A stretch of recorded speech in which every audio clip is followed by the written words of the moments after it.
Welcome to the Digital Analytics Power Hour. Tim, Michael, and the occasional guest discussing digital analytics issues of the day.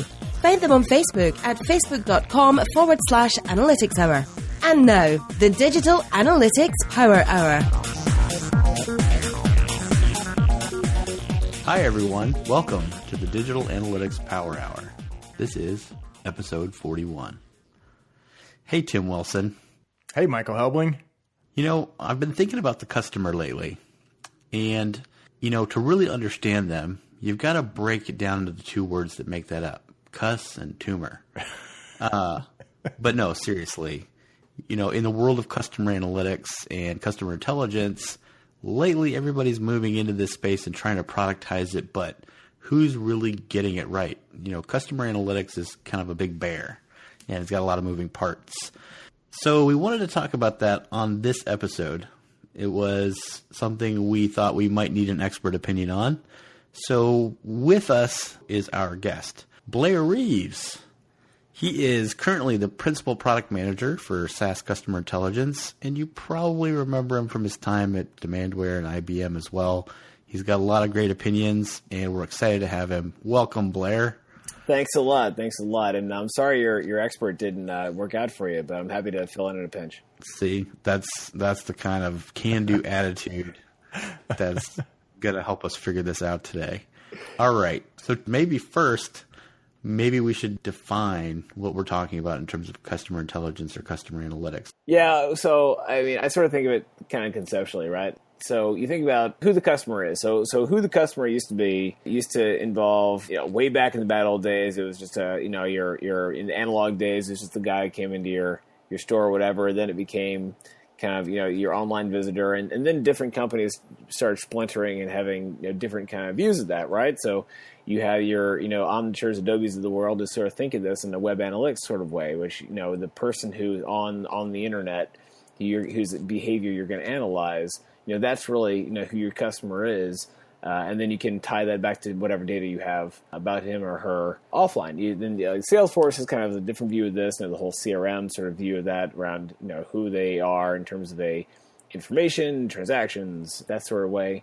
All the e-commerce companies, and this is one thing that I got to, you hear a lot about when you work in e-commerce, like for the platform companies, Demandware, Hybris, even like WebSphere, ATG, those folks, they think about who that customer is pretty differently than the MarTech people do. How so? They think about it. They think about customers, right? They don't really talk about visitors. If you're on using an e-commerce platform, you care about your visitors, your unconverted visitors, of course, but you care a lot more about making transactions run. I tell you that the e-commerce platforms see the marketing technology platforms as areas to colonize, to subsume. And the marketing platforms think about the e-commerce platforms the same way. They think of it as a add to cart widget, essentially. There's a whole kind of battle going on there, but that, again, whole other kind of discussion. But as part of that, where the data actually lives, is that similar, web analytics platforms that say, sure, we integrate with lots of stuff, we'll pull other people's data in,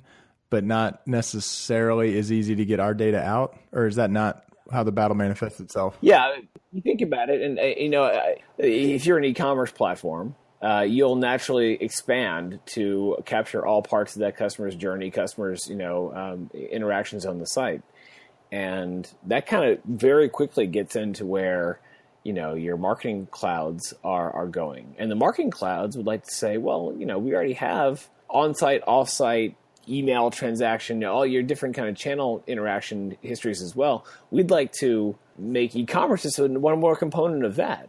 So there's what I say is there's all of that. And then you have like the kind of traditional data science kind of systems, right? So you have the people who've been working particularly in like telco or financial services with customer information, customer data warehouses, doing what we now call big data. It used to just be data using any number of BI tools for that. And those are all customer intelligence, but they all kind of have their origins and their strengths in different areas. And what I think we're seeing now is a convergence of all those things, and no one's really there yet. And what we're trying to figure out is how we productize a lot of the kind of the dirty work that goes on there. So is that? But every one of all of those are it's not really moving up market or down market. You're saying as everybody's expanding, everybody generally has a sense that they could be the central spot for the entire journey from pre-awareness all the way through acquisition and loyalty and tracking that person. Yeah. So I think some certainly do. So you have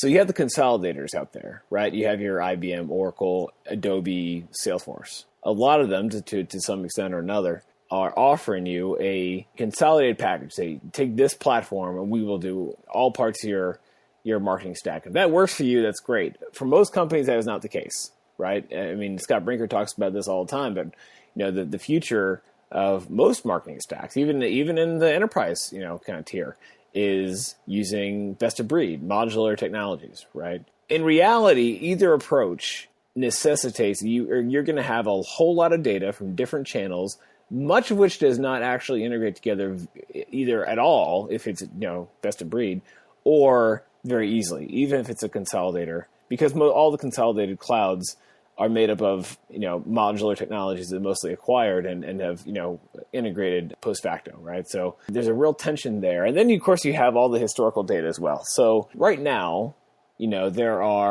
there's a whole breed of data scientists out there. There's a whole constellation of great consulting firms, and they're working with very large companies who say we have enormous sums of data, and we have to put it together and derive some sort of value out of it. And to some extent, they used to use the traditional BI tools for this, but it's becoming, with more digital data and more hosted data and data that belongs to different proprietary vendors, they're finding it harder to do that. So that's kind of what I mean by, when I talk about customer intelligence, I really mean taking all that channel data, historical data, online data, putting it, and doing something productive with it, which is still really hard for a lot of companies and practically out of reach for a lot of companies, both in terms of finding the right people to do it and finding the right tools to do it. A lot of what Domo says, I think, is where a lot of this is headed. I don't think they're there yet, but I think a lot of what they're talking about, where they're talking about going, is being the vendor that puts all any data you have from any channel in one place so that anybody in your organization can use it and derive some sort of insight out of it. Except Domo's story is kind of a little more almost generic, it seems, than they're saying we will provide the connector and any data anybody wants, they can use it. That to me is very different from we will help you kind of get the right data from the different sources and actually think about the customer. I mean, where does customer intelligence meet up with marketers? So coming from the marketing side, we've got to be customer centric. We got to be customer centric, to the point that it's almost a meaningless term. And then you'll hear people rail about what truly being customer centric means. And to me, there's a piece of that says, hey, when you're saying customer intelligence, or when you're saying customer, there's sort of two things that I think can get lost in that. One, when you say customer, do you really mean somebody who has already purchased from you, or do you mean a prospect or a customer? And I'm not asking you right now, though. If you have thoughts, let me know. And then the second thing is, when we say customer, the immediate thing comes to mind is a person. Whereas, where does customer intelligence fall when you're talking about your B2B and your customer is an organization, or your B2C, but the household matters as much as the individual person? And so even when I hear something like customer intelligence, I think, crap, they're already definitionally right out of the gate two things that I bet you say customer intelligence to 10 different people. Well, you won't be able to get 10 different answers, but there will be kind of assumptions, even like what that is. Yeah, definitely. Yeah, no, that's a good point. So I'll split the two in half, right? So intelligence, a lot of the people doing this right now, there are people who kind of approach from different sides. Intelligence ideally should mean taking your data and driving some sort of insight or value out of it, right? So that by definition, that would mean more than reporting, more than simply reporting what data is there and then visualizing it in some sort of way. And data visualization and reporting is really important, right? And it's really hard, and it's really, it's a really big and important area for any kind of company. That's why, Data Studio from Google, they must have spent a lot of time working on that, and it's a really, really cool tool. Tableau's out there, and that's an area that you're going to see a lot of growth in. It's not really what we mean by intelligence. I think that when we talk about customer intelligence in the market, I think that people generally mean taking your data and doing something useful with it, like prediction, discovery, of, either patterns or segments or, affinities, for example, the sort of things we classically use kind of analytics to do. Yeah, because when I think about it, my mind immediately goes to customer acquisition as one major category. Sure, yeah. Customer value as the second one, and then customer retention as the third.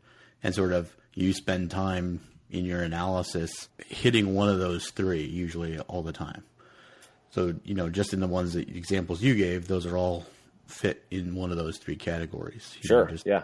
How I get new customers, how do I make those customers more valuable, whether that be through affinities or stuff like that, and then how do I keep those customers around so they don't churn out of my customer file? Yeah, all things that on some level require some interrogation of the data, as well as some sort of reporting to do that, right? To make it known to different people in the company. Right. So could we even stack it up? Like there's sort of data visualization, data exploration, and data querying. I don't know if that's the right word for it, but like the deepest level. And then various tools let you do more or less of that. Yeah, it seems to me that there are a lot of there are any number of companies right now that have a channel strategy and say, if your data comes through this channel, we can take it, we can do all kinds of, we can make it stand up and do tricks, right? When you want to combine that data with another channel or with another set of data or what have you, that's when it gets really tricky. Yes, that is correct. And there are like I said, there's any number of people trying to do this in different ways. And right now, it's frankly a really kind of manual process for a lot of companies, and there's like I said, is giving way to a whole industry of people who do this for on a contractual basis. So when I say productization, I think that this is an area where I think every vendor in our industry is working as hard as they can to productize a lot of that work, because that work is where I think the future lies for any company that wishes to be competitive. So what's your sense on getting to that? And you started to talk to it earlier, of sort of get all the data and centralize it into a warehouse or into what'd you call it? Not an aggregator. Maybe it was an aggregator. Get a platform, get an Idento. I don't even know if they're a thing anymore. Let's say Netezza.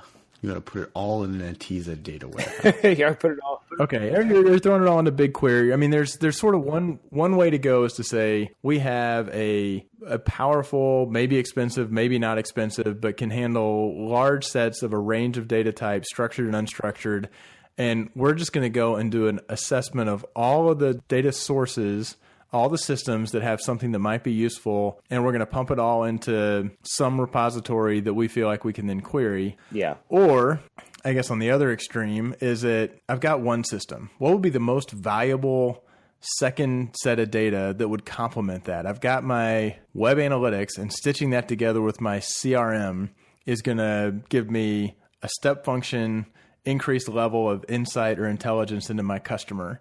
And I'll just figure out the best way to do that with some eye to the fact that I'm then going to come along and throw my fulfillment system or ERP into it, and kind of taking an incremental approach. Is that even a fair distinction to say that's kind of the range of the spectrum of it's bite this whole thing off and say we have got to solve customer intelligence, and there may or may not be a product out there.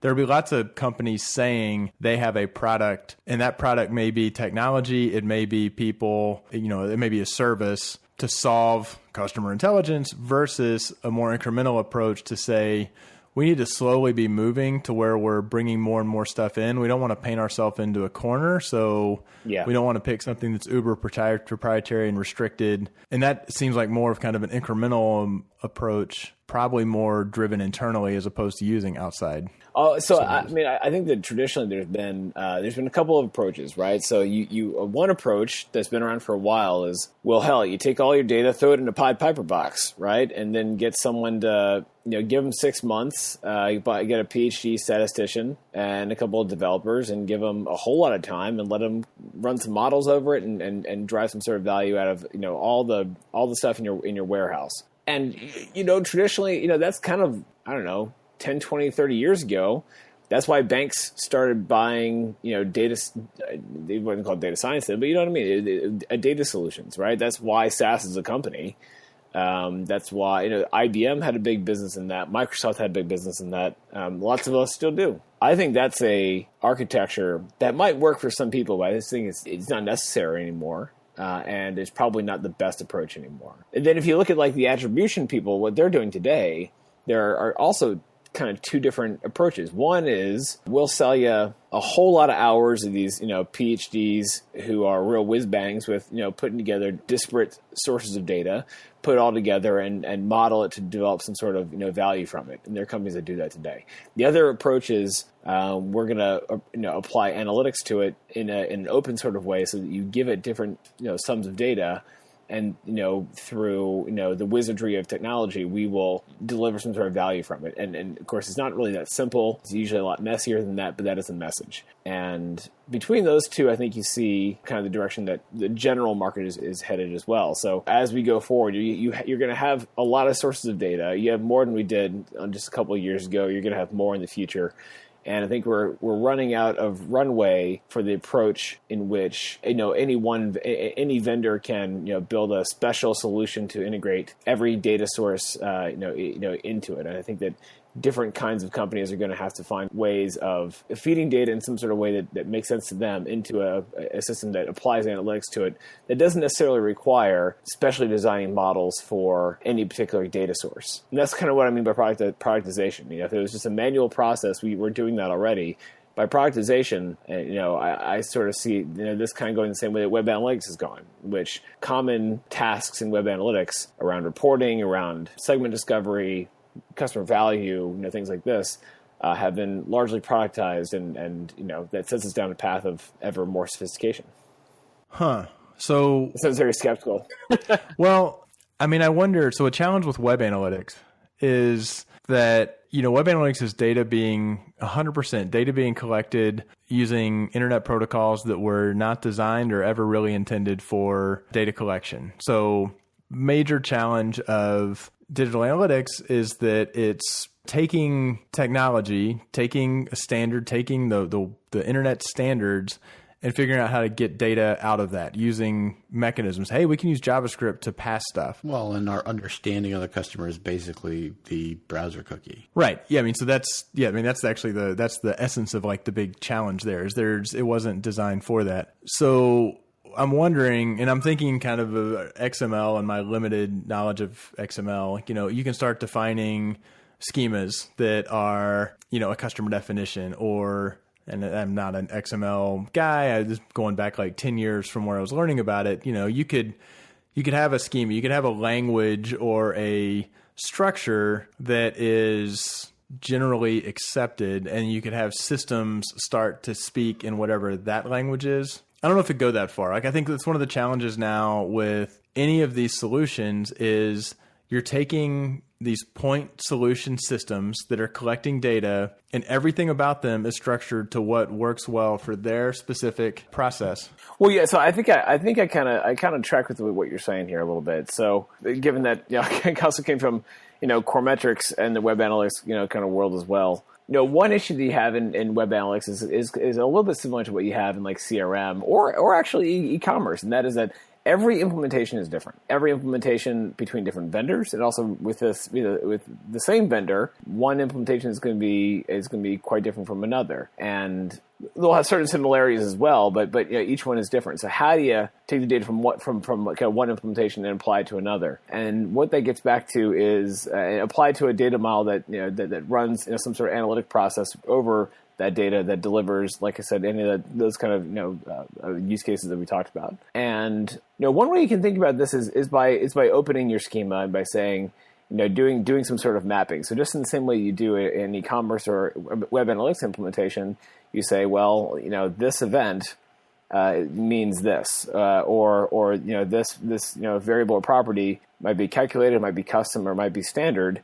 And it means this thing that we can open up within a data schema, and that part is kind of what I like to call like the connective tissue. The connective tissue of doing this for one data source, but then for many other ones, is a big challenge. And I think that some people have begun to get really sophisticated with this. I think Salesforce and Adobe do that real well, and the rest of us, we're still working on it. The other part of it that is really hard is the actual analytics behind it, because analytics has kind of become this buzzword where people call reporting analytics, and Yes, it is, yes, right, and that's everyone knows that, right? So and it isn't, but if you can actually apply actual analytical models to that, actual analytical technology, then it can begin to derive a lot of value. And so both parts of that. So some companies in our industry are really good at the connective tissue stuff. And I think that for them, then applying, true analytics, to the data that they're able to plug into, that sort of schema is kind of the next place that they're going to be headed. For other ones, who are still kind of working on the connective tissue part of this, collecting that data together and then, applying kind of analytical assets they already have, that's going to be the next challenge. And one issue that the other issue that I kind of see here is that all that data isn't going to live in the same place, right? So if you're a very large company, you probably don't want to recreate or replace your entire data warehouse in the cloud, right? Like if you have sensitive customer information, you probably don't want to upload that to some sort of proprietary cloud. Domo is kind of getting around this in some interesting ways, and every vendor in our industry, kind of has ways of you upload, certain files, certain segments, or whatever, and that works kind of, right? It doesn't work terribly well, but at the same time, we live in a cloud world. We don't really necessarily want to rely on an on-premise technology anymore. So really, what you're starting to talk about is a hybrid solution where some companies are going to be perfectly fine using all hosted customer information. That's great. That makes things a lot easier, right? For a lot of other companies, especially larger companies, especially older companies, you're a bank, you're an airline, I don't know, telco, whatever, public sector, obviously, healthcare, geez, all these kind of companies, you probably don't want to or can't do those things. So to make these kinds of solutions scale, you need a way to make those two work together in a way that doesn't force you to buy a whole kind of data management solution. Well, I was thinking as you were talking, the other thing we haven't talked about is that customer data is notoriously messy and short-lived. So even as you're pulling from these different systems, you can say, well, I've got Blair Reeves I've got from when I interacted with him a year ago, I know that Blair Reeves is in Raleigh, North Carolina, and that is pumped into this system.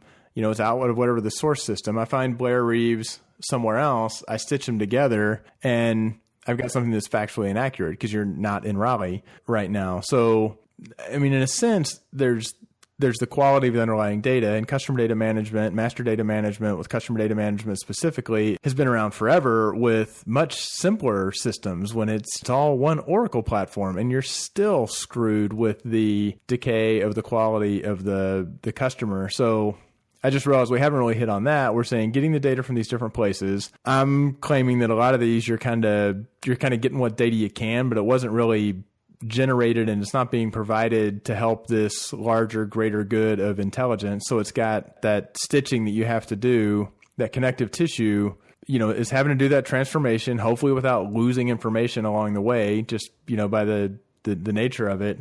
And then you've got the time factor that really, when you start talking about customer intelligence and the lifetime value, if you're talking about lifetime value, you're trying to figure out things over periods of time. And over periods of time, a mobile society or many people are remote workers. We've got much squishier and more fluid data. Yeah, the signals that we're generating are more ephemeral. This is depressing. I'm just going to go report on some traffic to my website. It's so funny because the principles for marketing and things like that are exactly the same as they used to be, but we are constantly having to figure out new ways to handle all the different ways that we are connected. I am very skeptical of the approach, which I think larger, older companies are more prone to take, which is we're going to go solve this. We're at point X now, and it's laughable that you'd think it would be 6 months. Like large companies, they'll kick off a 2.5-year project to get to customer insights. And maybe they bring in a couple of PhDs, and the PhDs start crunching on the data in the warehouse and quickly turn up that the data is complete and utter garbage, and they've got to go fix their underlying systems. And I'm not arguing against this being where we want to head. I feel like there's something missing that makes it to get to a practical reality. It is an enormous lift to get to that. And you go to like a marketing technology conference today and you say master data management, and people will just, they like clear the room. It's like go over like a fart in church. and that's kind of where we are, right? Because like a lot of the marketing technology field is cluttered by, gosh, I'm going to be diplomatic about this. Great companies, right? But they kind of do one thing, and they if they do one thing real well, assuming you use their solution and keep all of their data in your account. And they have the classic, that's their hammer, and all the world of them is a nail. So no matter what you throw at them, they're going to frame it in terms of the scope of what their solution does. And look, there are some big companies that have been doing master data management just data management generally real well for a long time. But a lot of those solutions they're not really appropriate for the kind of world of customer data we live in today. And like I said, some of that data is going to have to live at rest. Some of that data is going to live in the cloud. Some is going to live maybe in cold storage somewhere. You got either on a tape or even a glacier somewhere, or whatever. So when you start talking about customer intelligence at scale, I think that the one issue you run into real fast is how you work with on-premise data and cloud data. Or whatever data that a client is feels comfortable keeping in the cloud, and for how long, and how you do it. And the other thing you mentioned there was identity. Identity is a real tough nut to crack, because you need some way of identifying who customers are. So for a long time, we talked about kind of cookie ID mapping, and that's just kind of something that everyone can do. But it gets to a lot more than that, right? Then you start talking about like probabilistic matching or fuzzy matching, with like phone numbers and emails and names and addresses and all this stuff, which again is really hard to do unless you have a data management solution that can, match whatever customer data you have in your warehouse with whatever's in your web analytics data or your e-commerce data somewhere. And those are things that I don't think that the marketing clouds and the e-commerce platforms can really do.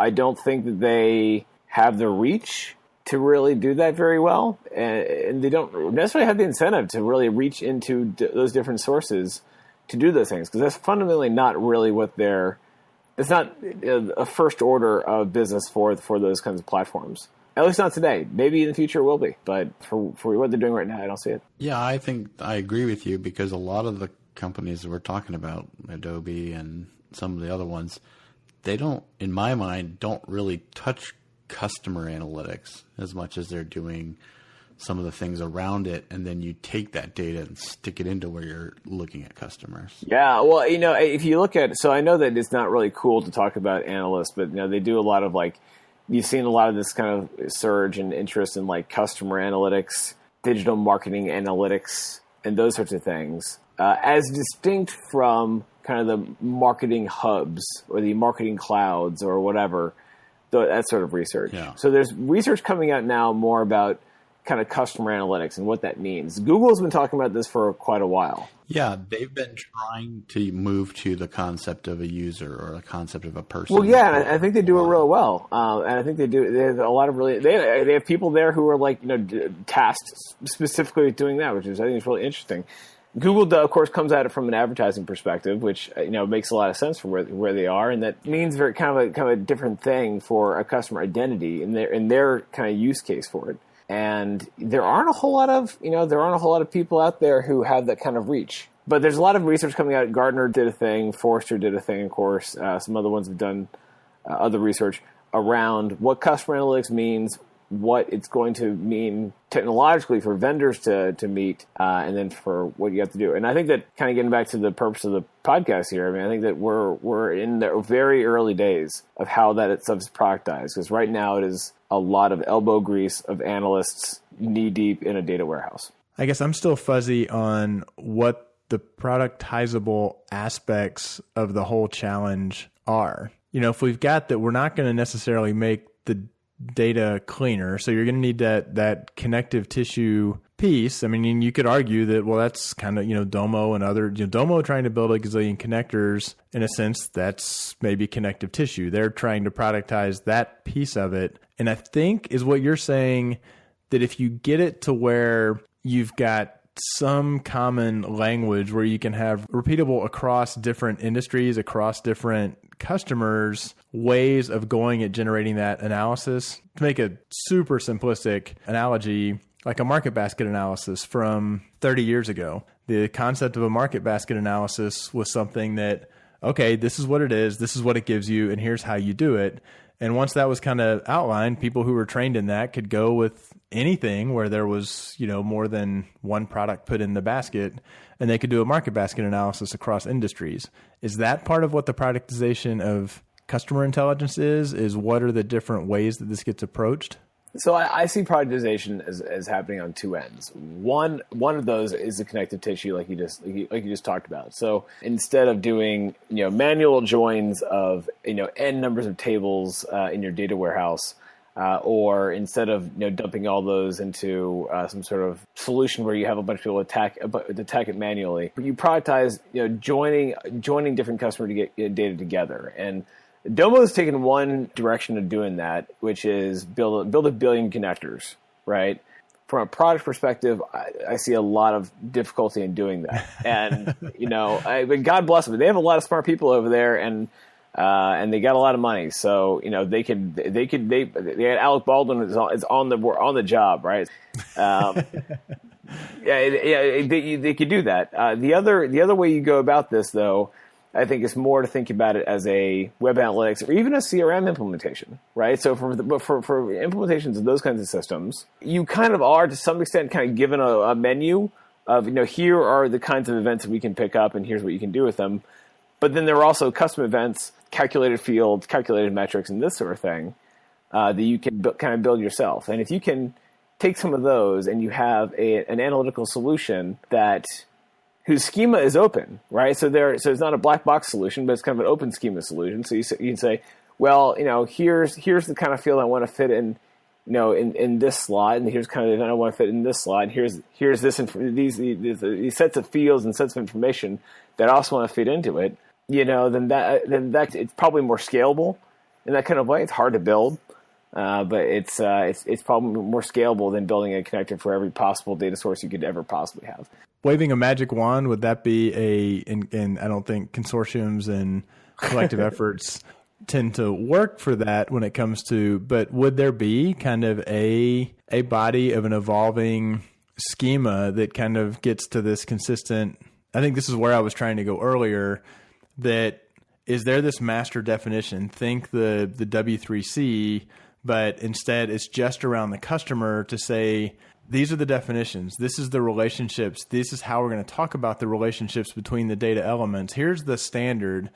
And now, hey, pick your technology. If you want to play nice in this ecosystem, you need to be able to provide data in that mechanism. And that could be latency, quality, certainly the structure, the model.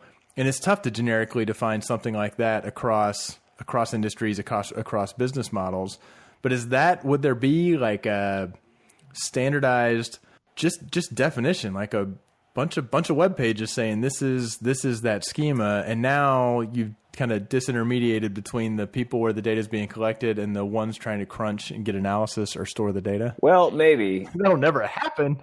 I don't see vendors wanting to cooperate to do that. Yeah, right. Tim, you just invented the new world order. Congratulations. Well, I guess that's why I was saying wave a magic wand. Like you can't get there from here. Yeah, but so you think about if you're using SPSS or SAS or there are other BI tools that exist, but why would you talk about them? So using a BI solution today, right? What do? You feed it data, right? And you have to map that data to a certain schema within for that tool, and you do that differently for each tool. I don't see why it wouldn't work different, or why it wouldn't work the same way here. And I guess maybe that is to productize it means that I want to have the product that does all this. So it does wind up with this super high stakes with a lot of money behind it for a lot of different companies that are trying to come up with like the best solution. It's good for the analyst or the organization that wants to use the solution because competition is good and that means innovation and they're going to be chasing each other. What sucks is it's still going to be a pretty high a high dollar investment to say, this is the horse that we're going to ride, because we think their schema and their approach and the product they've put out is the way to go. And it's just, it's tough. It might be tough. I sort of think about it in the same way that, we went through this process many times before, right? I mean, like, this is literally like the web analytics market 10 years ago or 5 years ago, whatever it was. This is literally like what the attribution market has been like for a number of years, right? Like, this is, you have to, it's a specialized solution, but if you want to, derive more value out of the data you already have, this is one way of doing that. And the added benefit of doing that, I think, is that it also, I don't want to say it disintermediates the marketing stack, but it kind of sits right on top of that stack, right? So in addition to your e-commerce layer and your CRM layer, your web analytics layer, whatever, if you have a customer intelligence layer that is able to consume those different data sources and do so repeatably and scalably, then you don't have to rely on any those lower layers of the stack to provide kind of a channel specific view. If you can get an omni, God, I almost said omni channel. Yes. Ding, ding, ding, ding. Yeah. Another. I'm out of whiskey over here, so I have to go get another one. If you can get a channel agnostic view is kind of what I'm saying. From the connective standpoint, and then also apply some sort of real analytic value to that to provide actual business value to the whole purpose of doing that, then that is that gets us closer to what we call what I would call customer intelligence, or kind of what we're moving towards. Okay, so you definitely are advocating for this layer, this customer intelligence application of some kind. I think it's a thing. I think this is a number of vendors are kind of moving there, right? So you think about. IBM's talking about Watson in these kinds of terms, right? IBM says, "Well, give us anything," and Watson will just kind of wave a magic wand and do it. Domo is sort of saying that. I mean, mostly on the reporting side, but I think that they have much larger ambitions beyond that as well. Google, they've got to be not a very short, far ways off.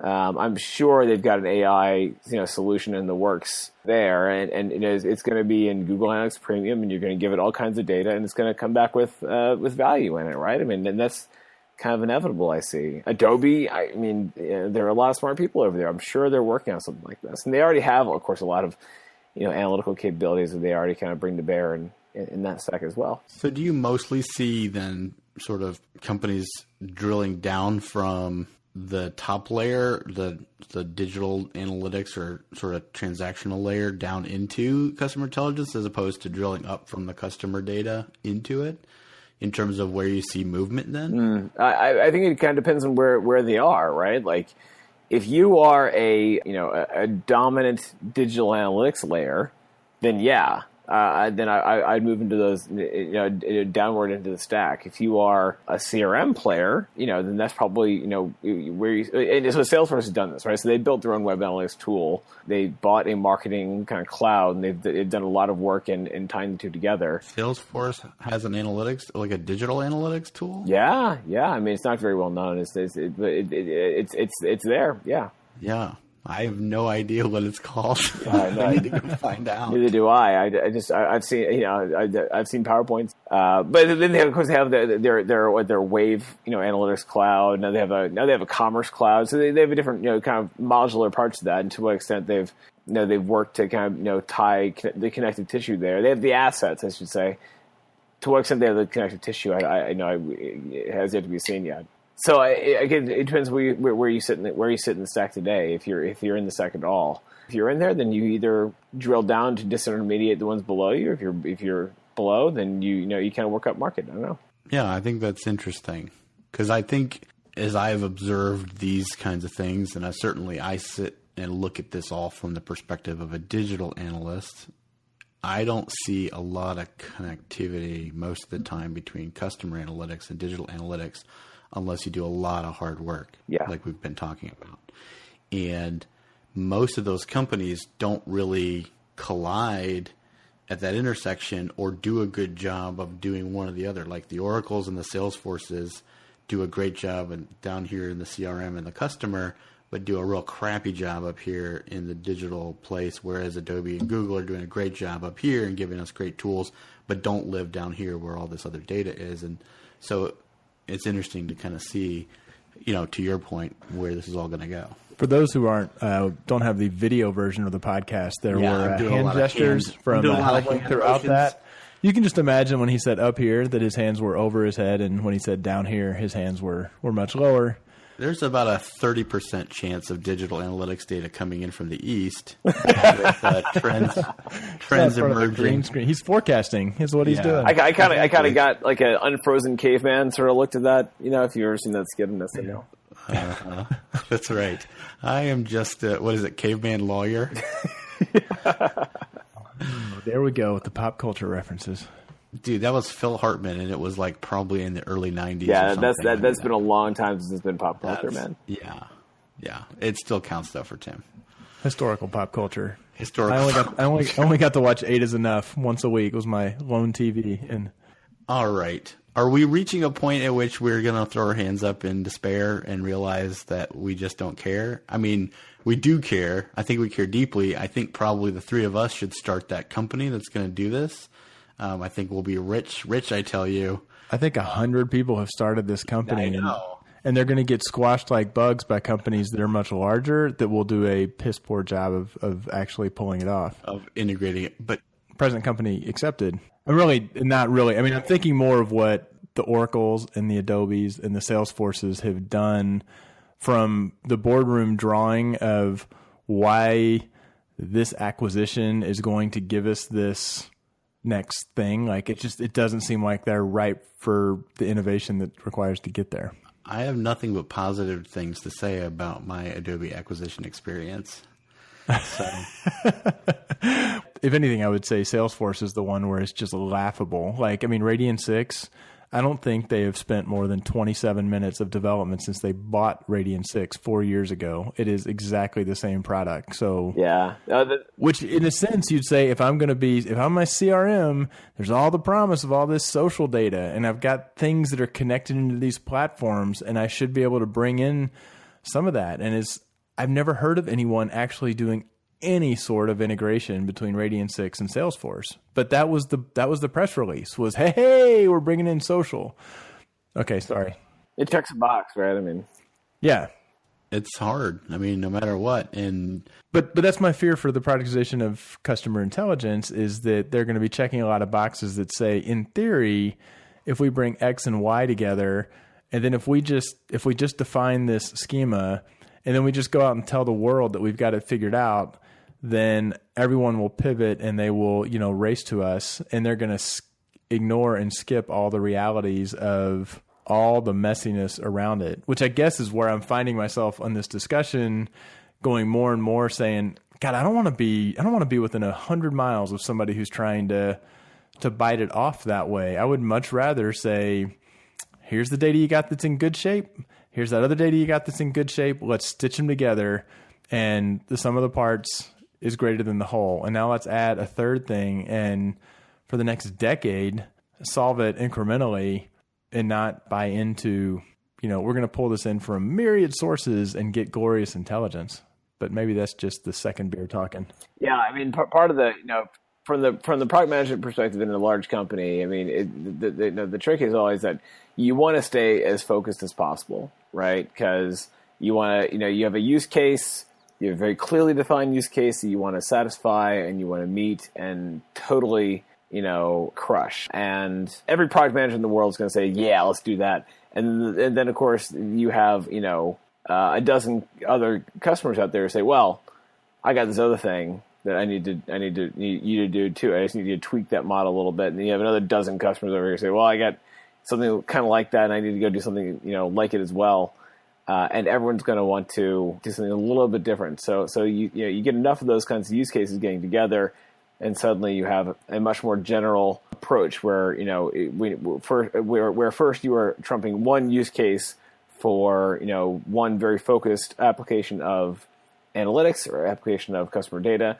All of a sudden, you need to consume much more different types of customer data and many more types of analytics. So that's a balance that no one has figured out how to And there is no solution for it. It's just that you do the best you can. So I mean, we're working on that. IBM's working on that. Oracle's working on that.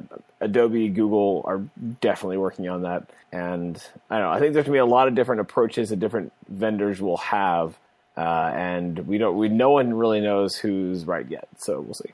No, this is good, and I think now all of us are working on that. So well, you get the whole weekend here. So I mean. Yeah, it's not that complicated, really. By Monday, we'll at least have a mock-up. Well, it's interesting. I don't think we designed it this way, but our last episode, having really been kind of exploring and digging into BigQuery, Google BigQuery, and really just trying to get an understanding of what it was. And if anything, given the nature of this podcast and the background of the host, we were coming at it from a web analytics perspective. And as I recall, towards the end of that episode, there was a little bit of a pivot where Michael Healy, the guest, was sort of making the comment that is one of those places that you can bring in disparate data and you start to get kind of magnified value. But that's absolutely kind of where you've been talking, Blair. That is like take a sharp data scientist or a few sharp data scientists and get some technical chops and wire this stuff up. That is not productized. That is using emerging technology that is very powerful that can store this stuff and query it very quickly, but it is not productized customer intelligence. It's just one of the avenues to try to get to the intelligence part of that. Yeah, we used to talk a lot about digital intelligence. Like I back in the day, I pounded the table, I don't know how many times, that like digital analytics is the control point for all your digital intelligence a company has, right? Because it is the one place where you have true raw customer business information that you can that then like leads to everything else, leads to your email, leads to your ads, leads to social, leads to everything else. And being in control of that place is an incredibly valuable place to be. And that's a model that is still true, but mobile changes some of that. I mean, channel fragmentation changes some of that, but it's a really, really big place to be. And that's why Google Analytics and Adobe are so dominant, right? That because they control those big control points there. And where I think customer intelligence changes that just a little bit is where that lives on the stack. So whether you apply customer intelligence downward into the marketing stack, or whether this is actually a new layer on top of that stack, and both of those approaches kind of mean different things, from a technology perspective. Well, this is good stuff. All right. Well, as much as I think we still haven't solved this problem, we do have to wrap up the show. Pretty sure we weren't that aspirational. We were so close, guys. We were so close. 5 more minutes and we would have had it. Sorry. But as you've been listening, if you have figured this out, please do let us know. All of us a line. Please do let us know. We'll cut you in, I swear. No, but it is a really interesting conversation, and it's one that pretty much every single company is grappling with on some level. So I know it's applicable. So as you are thinking about it, as you're listening, we'd love to hear from you on Slack or on our Facebook page or wherever. Also, check out Blair Reeves on Twitter. He also writes a number of articles over on Medium, and frankly, they are great reading. So I would encourage you to do that. Blair, is there anything you want to plug or talk about that you're excited about it's your one moment to sell something to everybody listening? So. Oh, to sell stuff? Yeah. Well, no. You can sell. It can be a free Slack role-playing game that also has a web-based version if you'd like. I was telling these guys before we started recording that I made a mock-up of this old BBS role-playing game that I made. Which is called Legend of the Plaid Dragon, which is on the Slack app directory. So Legend of the Plaid Dragon is on there, but also go look at SaaS Customer Intelligence, where it's a lot of fun. So check that out. So yeah, we'll be adding that to the Measure Slack, I'm sure. And don't worry, he's not collecting data on you to make you a future customer, because he's going to have intelligence about you. So much intelligence. All right. Well, as usual, we go around at the end of the show. We do what's called last call. It's something we think that's cool that we've seen recently. So let's go around. Who wants to start? You want to start?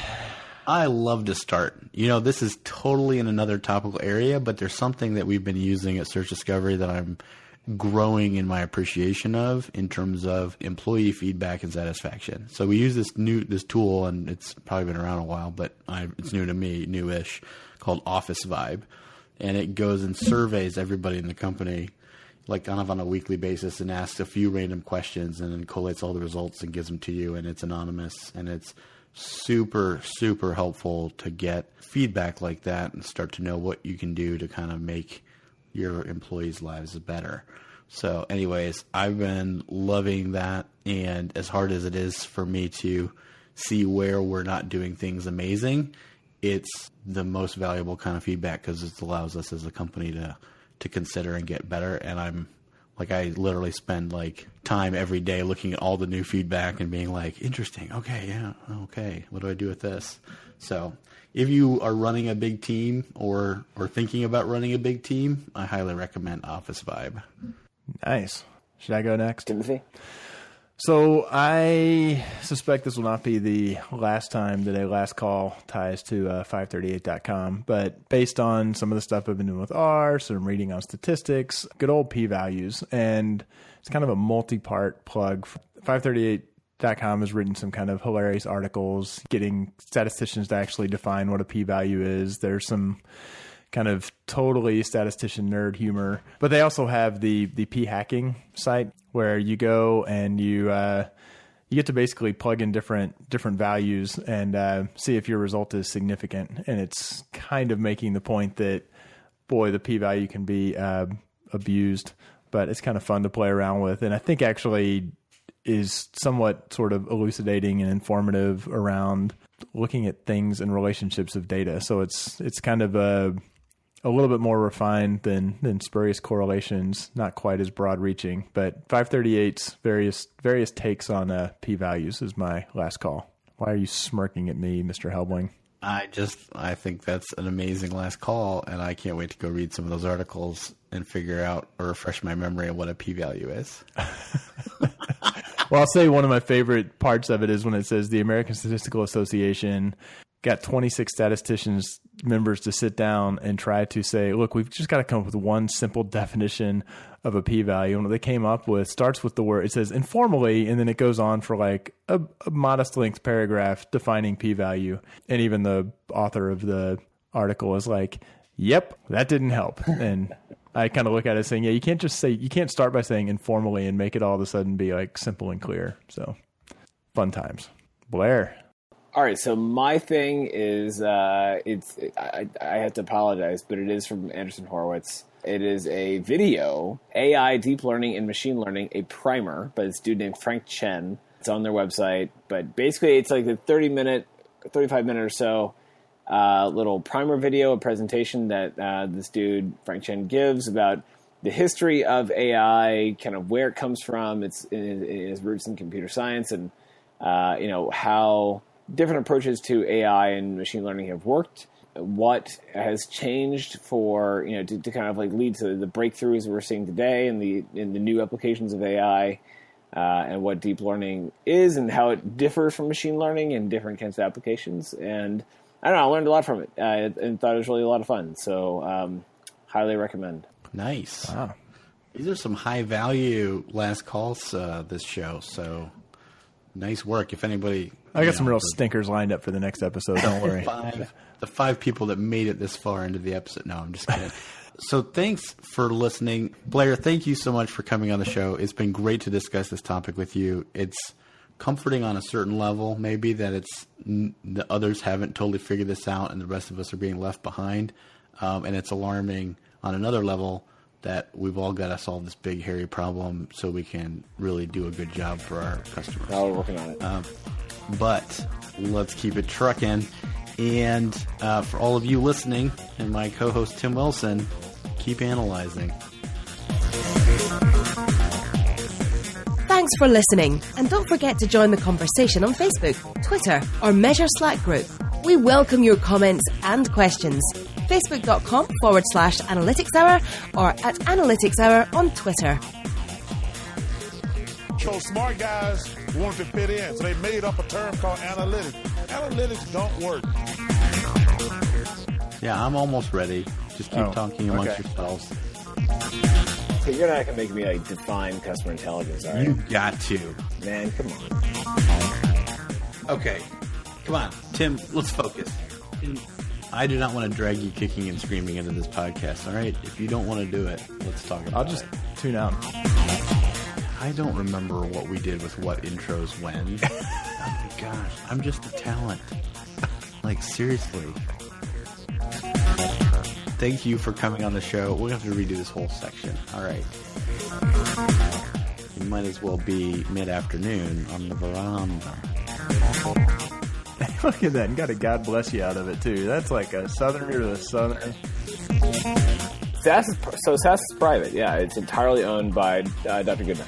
We're also privately held. We're a private company at Search Discovery. Just kidding, Tim. Fuck you. Hello, I also analytics. May I talk to you? I analytics real good. Like, we're going to have 150 analysts inside of a year. I was like, where are you going to find those people? Because I can tell you 10 companies that want just one.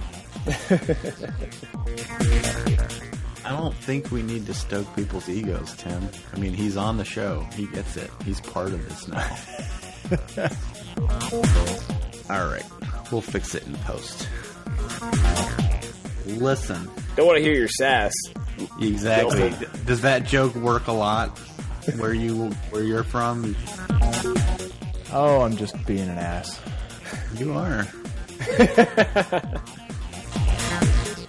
Rock flag and cussing tumors. Cussing tumors. I like it.